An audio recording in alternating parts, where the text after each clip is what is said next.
So here's how you can start your first profitable e-commerce dropshipping store and see instant results.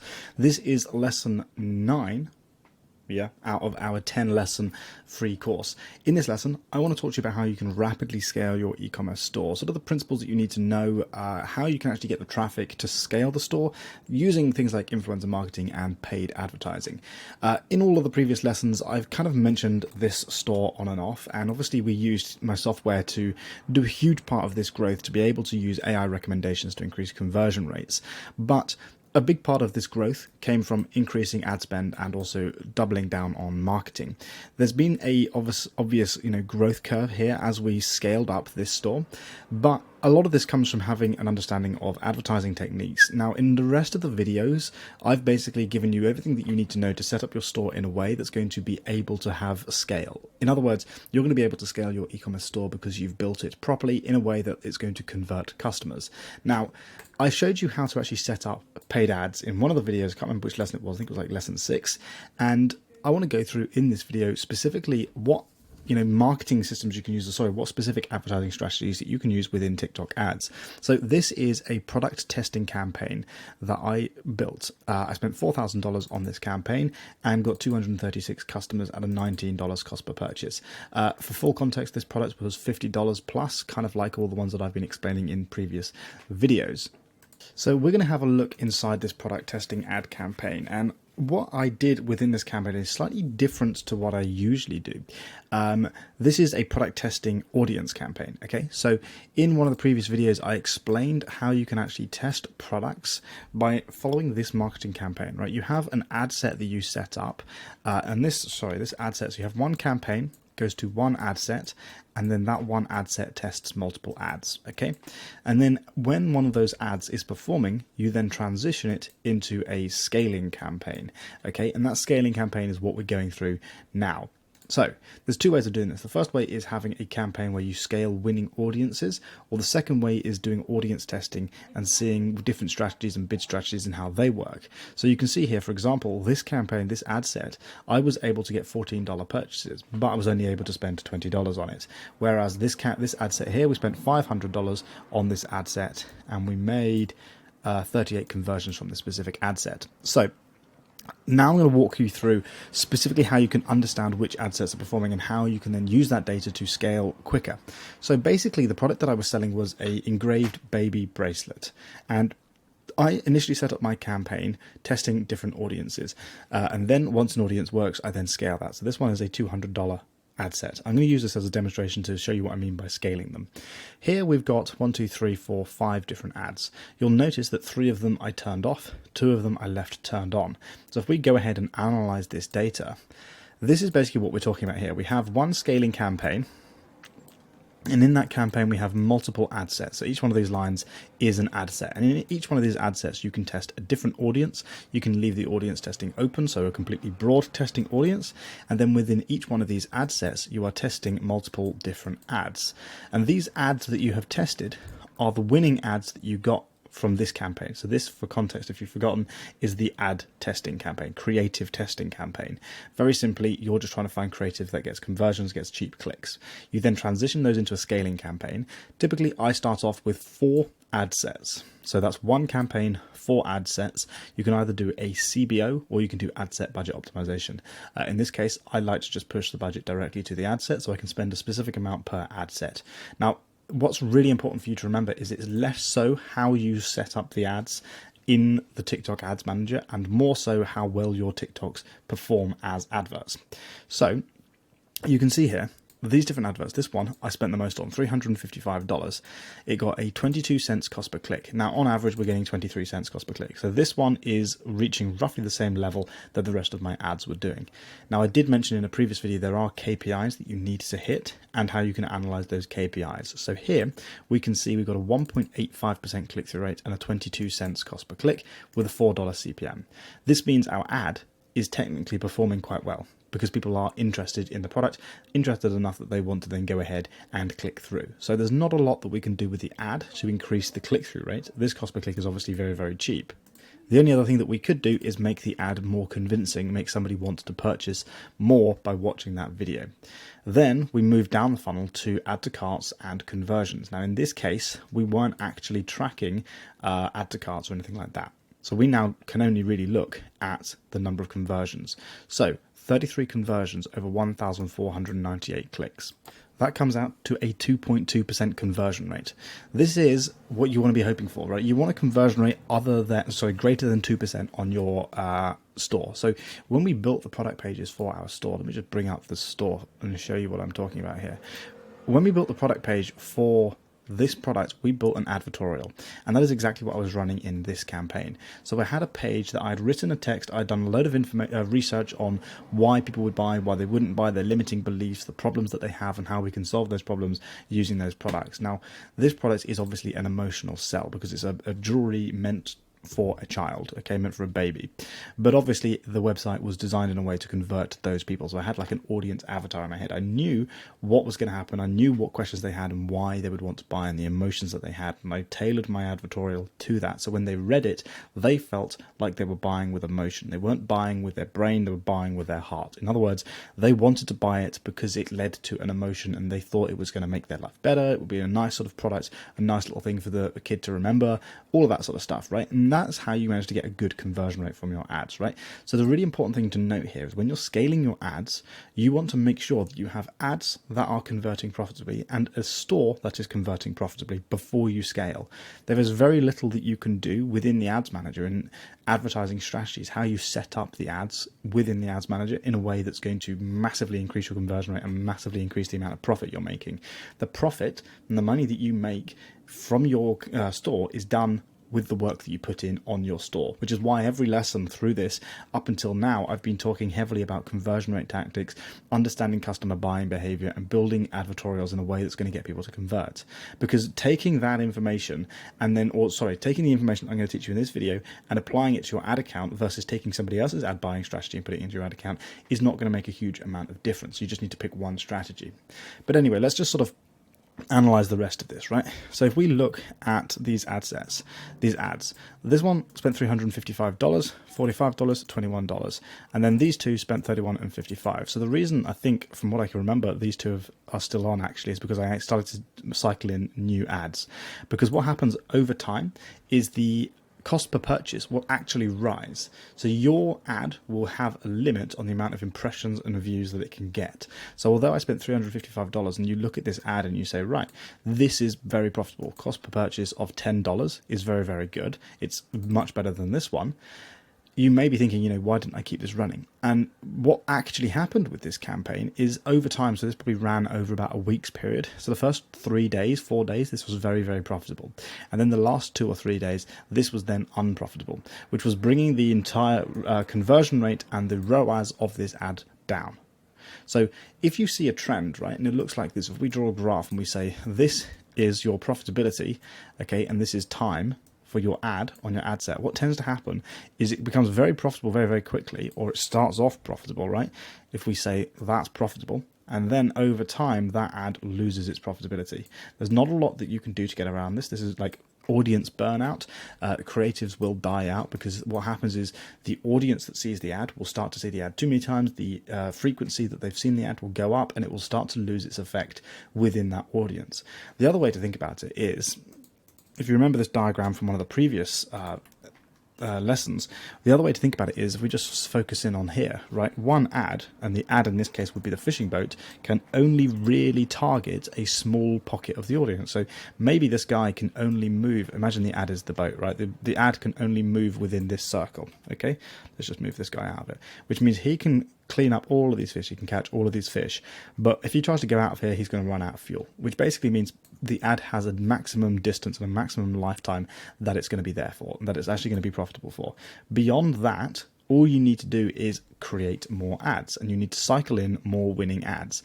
And that is why we created that ad testing campaign, wherever I drew the diagram up here, right? That's why we have a campaign that's always running, that's testing ads, that we can then cycle into our scaling campaigns.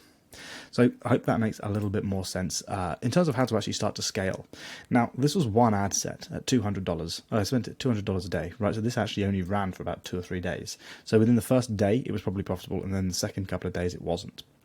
So that's basically why that ad set was then turned off. And sometimes this is the case, right? If you want to scale very, very quickly, you need to give it a very, very large budget. But obviously you're going to reach a lot of people when you start to run ads at that level, right? 122,000 people.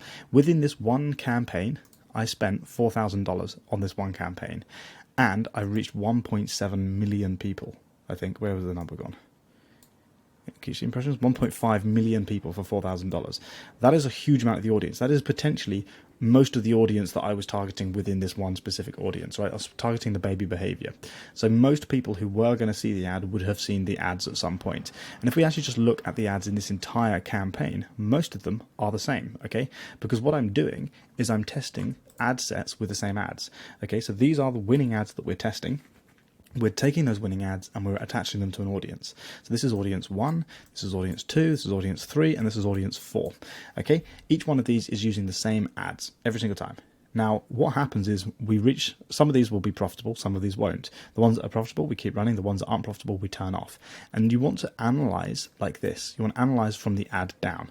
So go in, have a look at your ads. When you're running your ads, you want to have a look at your campaign and say, right, out of this campaign, if we look at, let's say this is like a single day we're looking at, and this is like today, right? We've opened up the campaign, we have a look in here, and we can see, right, if we filter this by the cost per purchase, why is this not working? Okay, down here, right? So the most expensive cost per purchase ones are the ones that we need to work on. I'm actually going to change this to be descending because this is just annoying. We want to look at the ones that are the most expensive, right? So this ad set here, we've spent $54 on it and we've got one purchase. Unprofitable. But why is it unprofitable? Well, first of all, the cost per click is significantly higher than the rest of them. Why is it higher? Well, the click-through rate is half what our best ones are, like 2.4%, 2%. This one's a 1% click-through rate. So what's probably happening here is the ads that we're running for this ad set are either different, okay, these are different ads, and also they're probably not working as well with this core audience. Not every ad will work with every audience. Some ads are designed to work better with different audiences. So in this case, let's scroll across and look at the ads. What we would do, first of all, in this ad group, we wouldn't turn off the ad group yet. We'd have a look at the ads and see what is going on and is there anything we can do to solve this. In this case, there are two really bad performing ads, 0.3% and 0.3%. So we turn off both of those ads because there's just no way that we're going to make this profitable. Both of these have only spent $5 to $3, right? And at this point, I know if I'm getting a cost per click of $1, $2, I'm not going to make this profitable. I do, however, know that these ones are 57 cents and 50 cents. That's actually not too bad, and I might be able to make that profitable, and I might be able to increase this, decrease this cost per click over time as it optimizes. So I will leave it on for a little bit longer. So let's say, for example, this was run for 2 days, and on the second day I come back to it, and then these two have now only made one purchase. I would then turn off this entire ad set, okay? Because this ad set has now spent $50. It's not made any purchases, or it's made one purchase, and I've lost money on this ad set. There's no point just holding on to ad sets if I'm going to lose money. Remember, I was making $50 for a conversion for these products, okay? Average order value was about $50 for this store. We can have a look through at some of the other ones and sort of analyze these a little bit more as we start to come down for some of these other ad sets. So this one here, for example, we got 3 sales on. I'm trying to find one with a few more sales. So this one, 12 sales on this one at $16 cost per purchase. This is, again, a fairly good ad set. If we look at it in general, the cost per click's pretty cheap. The click-through rate's 1%, so that's not great. The CPM's low, so that means the ads are kind of doing okay. But if we go into it and we have a look at the ads individually, what's going on? Well, first of all, again, you'll notice these are different ads that I'm testing. So it turns out that this one is very... not this one, these two, and this one I think was in the other campaign. Anyway, the point is there's a few ads which aren't performing at scale, which is why we want to keep putting new ads into our creative testing campaign. So once we move ads from this creative testing campaign, and let's say we've got 10 ads in our creative testing campaign, 5 of them work, 5 of them are profitable, we move them into our scaling campaign. If that happens, we then need to put in 5 new ads into our ad testing, creative testing campaign. So we're always testing 10, 20 creatives per week, because when the creatives die out like they're doing here, we need to be able to cycle in creatives quickly. So let's analyze each one of these individually. Cost per click is pretty good, okay? Click-through rates, nah, they're kind of okay. These two are performing better than these two. Okay, what else have we got? Cost per acquisition, right? Well, this one is actually getting the purchases. These lot aren't. Why is that though? Is it because this ad is better, or is it because TikTok has given it more budget? Well, if we look here, TikTok has dumped all of its budget into this one ad set. Into this one ad. And because our cost per purchase is $16, there's no way these two ads would have got. I mean, I turned this one off, but there's no way these two ads would have got any purchases because they have only received $2 in ad spend.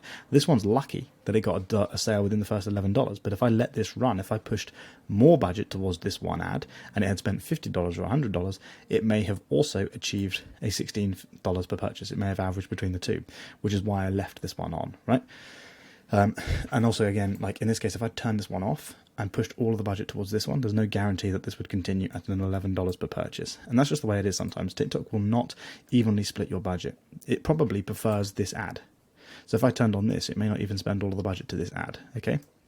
So basically what we're doing when we're scaling is we're really looking at the performance of our campaigns, and we're looking at how well the campaigns are performing, how well our ads are performing, and what we can do to optimize to make sure we're going to see results at scale. Then once we've done this, we just continue to test new audiences.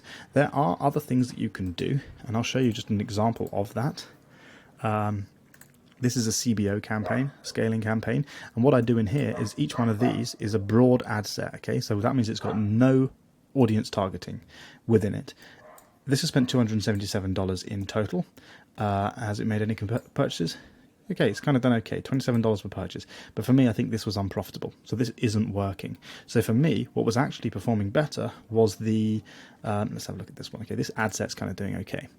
The other ones were working better, so the audiences were performing better than broad, which is why I say you want to test audiences. You want to test out broad audiences and specific, behaviors and whatnot within TikTok.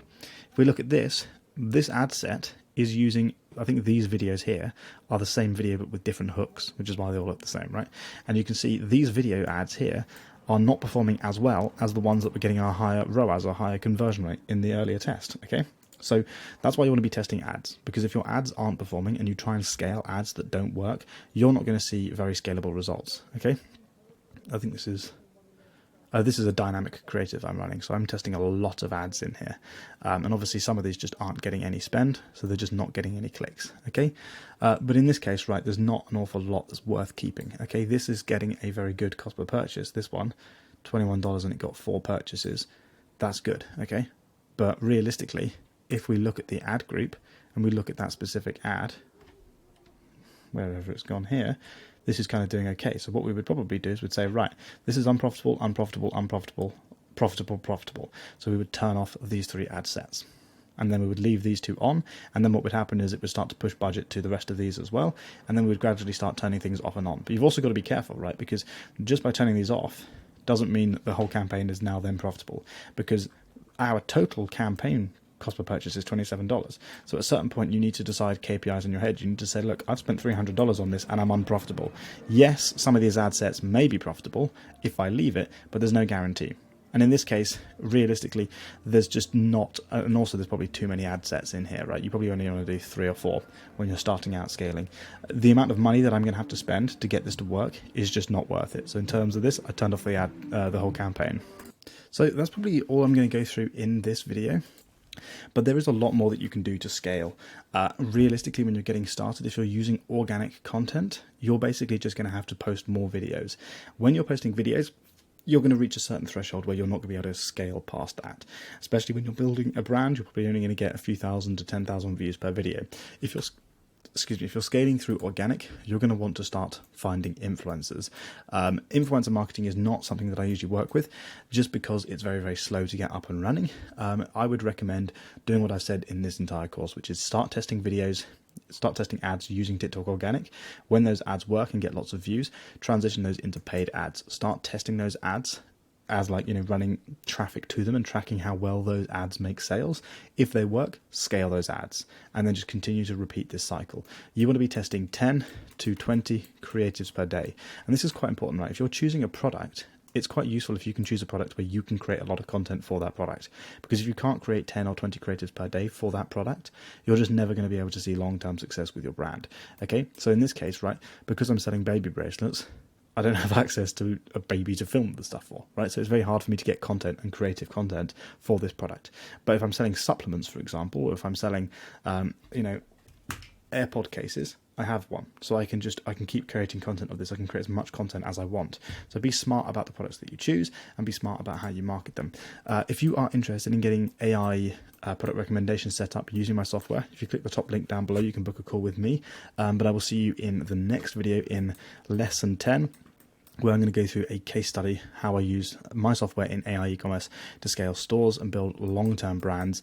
And yeah, hopefully this course has helped teach you how to scale your e-commerce business.